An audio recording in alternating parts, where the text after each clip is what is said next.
look, spring is here. Great! Great! Just in time for exams and shit projects that aren't going to be finished because one group member decided to be an...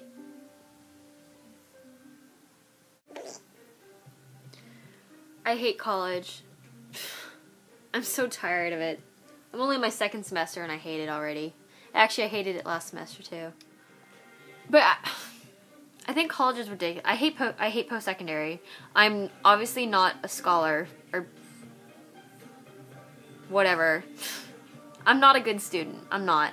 If you put me in a lab, I mean, science isn't my area anyway, but if you put me in a lab and you're like, here's this, and here's what they mean, then I'll be like, oh my god, this is fascinating. Oh, what's that? How does this happen? And I learn like that. I learn hands-on with experience, with things right in front of me. That's the best way to learn.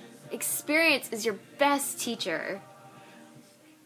But here they are going, okay, you have to learn all the basics first.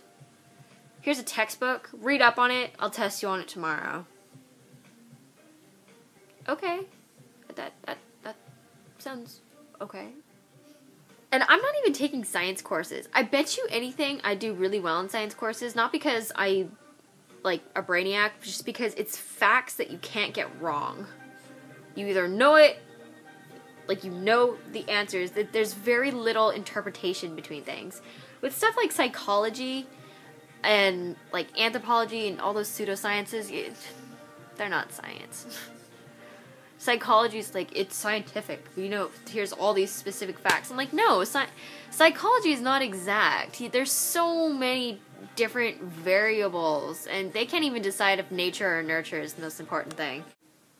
I'm actually taking a atmospheric science course, and the only reason I'm doing well in it is because I took Geography 12, and atmospheric science is basically a review of it, and because Google, because my teacher's a complete moron. He's talking about retirement. I'm like, please retire. Don't torture any other students after this class.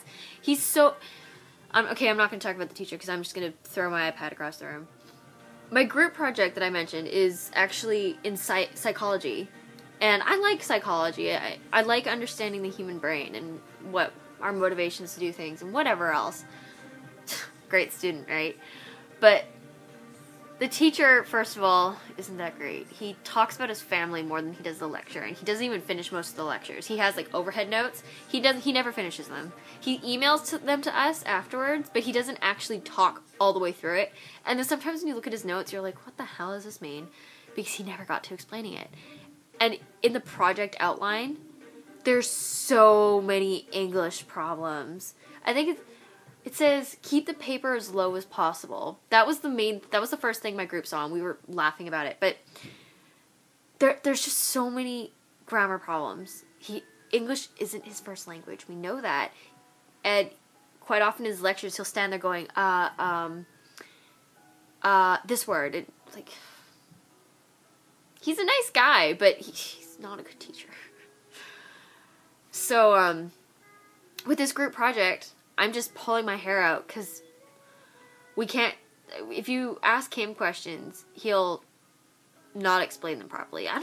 It's very hard to explain how he doesn't explain it properly. Like, he'll tell you what he wants, but the process to getting what he wants is very confused. I can't even explain it because that's how confused we are. We don't even know what's wrong. But we pulled through and we got some stuff done. But a majority of the final essay is relying on this one guy with the research that we needed just based on things. It's just, ugh. If this guy in my group sends everything to me at midnight or close to midnight, I'm gonna fucking kill him. Normally I like group projects because I'm motivated to help other people. If it's my own thing, I'm just like, I'm not really into it. But if it's for other people, I'm totally all in. I'm like, okay, I don't want to like damage your grade because I didn't pull through. So I'm going to do all this for you. Here you go. Not all of it, but I will put the effort into it because I'm motivated to help people. Other people, not so much, but I'm one of a kind, I guess. I've recorded this 3 times already. I cried in the first one. I went off on a tangent on the second one. Third one, I don't even know what was wrong with it. I think I just wasn't talking loud enough. Oh, right, I was so angry I dropped the iPad. But, I hate college. I didn't even want to go to college, but here I am, and I'm hating every moment of it. Well, not every moment of it. There's still some parts where I'm like, oh my god, this is interesting, but that's only like 1% of the time. That's all. Now, all parents out in the world are going to hate me for saying this, but don't go to college if you're not motivated to go. And, I mean, in some cases it may help, because if you're not sure about your future, you don't know what to do, sometimes going to college and trying out different things will help you decide. But if you have an idea of what you want to do and college isn't going to help, don't do it. It's,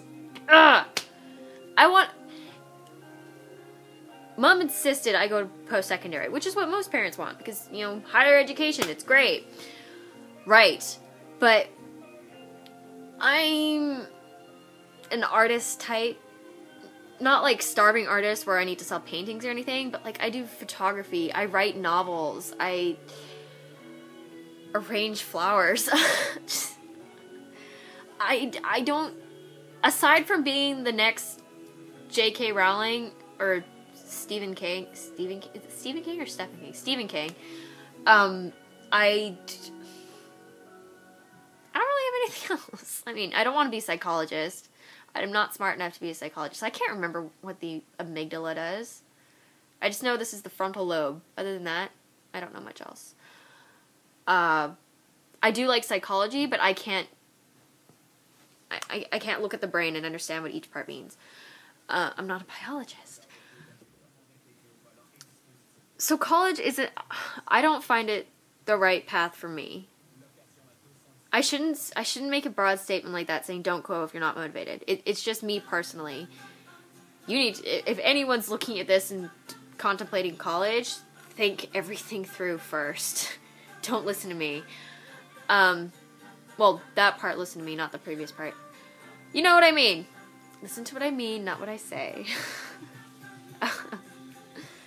I'm just so angry right now. And tests and exams, ask anybody. Nobody likes tests or exams. Teachers don't like marking them or writing them. Students like taking them, don't like taking them.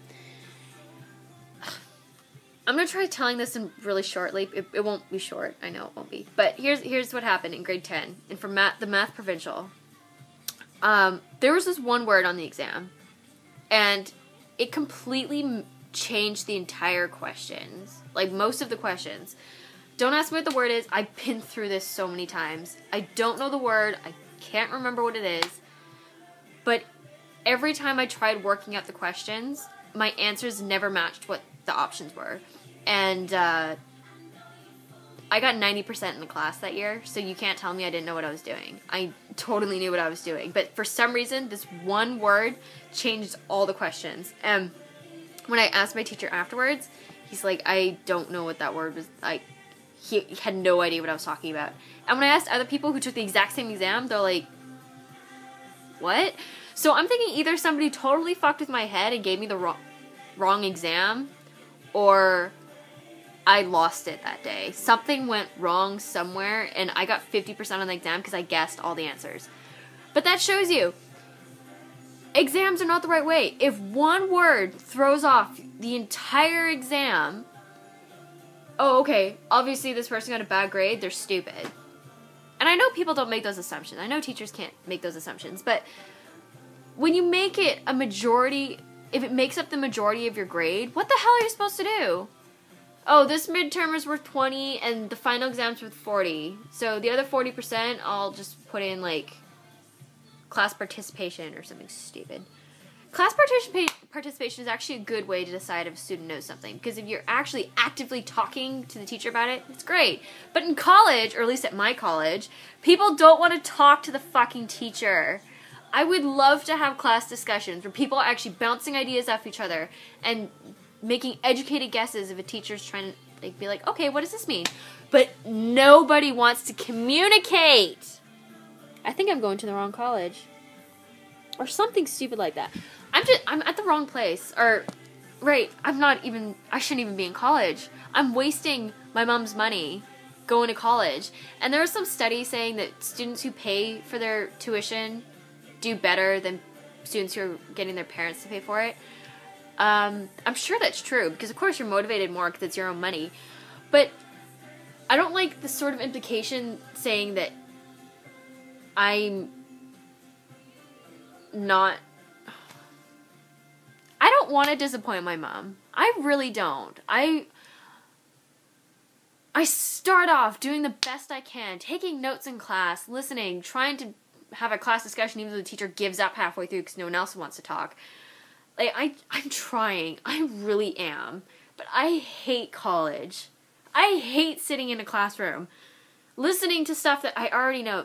Atmospheric science. Just, I hate this class. I know all the material, and I hate the lectures. But you have to be there, or he won't give you the labs that are worth 40% of your mark. That's a good way to figure out, well, okay, kind of, because people can just get someone to do it for them. So I understand why they haven't changed the methods, because it's so hard to find a way to get knowledge from the student, not someone they're paying to do their assignments for them. But you know what I mean. I'm so angry right now. So fucking angry. I'm not crying, by the way. I hate college. I think it's ridiculous what they charge people for shit classes with shitty professors that don't care. Shitty professors that can't even teach you. And explain this to me. When a teacher is sick and cancels a class, how is that made up for? I'm paying for so many hours of class time, and what decides if you're a part-time or a full-time student depends on the hours of the class. Like, where does that class go? I hope everyone else out there who goes to college or university is motivated and is doing what they can to do their parents proud, or to bring themselves their own satisfaction from earning a degree, or whatever. I see no reason for me to get a degree in anything. Right now, and it could be my emotions talking, but when I'm looking at this, I don't see what I'm benefiting from this. I honestly don't. I've looked at it 100 times, and I don't see why I should be going to college and wasting my mom's money. I don't. I'm trying, but I don't. And apparently if you don't go to college, it means you're stupid. I mean, there's also the other implications that come for, like, maybe you're not motivated, you're not going good for a job. But, you know, the big difference between a job and school is you're working for money. I don't know what to say. Just, I hope everyone that watches my videos, no matter what point in your life you're at, you're motivated and have something to work for, or study for, or something. I hope all of you are not lost like I am. So, happy Easter. It's the long weekend. Yay! Have a blast. Go enjoy the sun. Hopefully you have sunshine wherever you are, because, you know, spring's finally showing. It's still a little cold where I am, but it's bright enough that I can open my sunroof when I'm driving, and I love that. So, I hope all of you can open your sunroofs or cut holes in the roofs of your cars. Happy Easter. Have a good long weekend.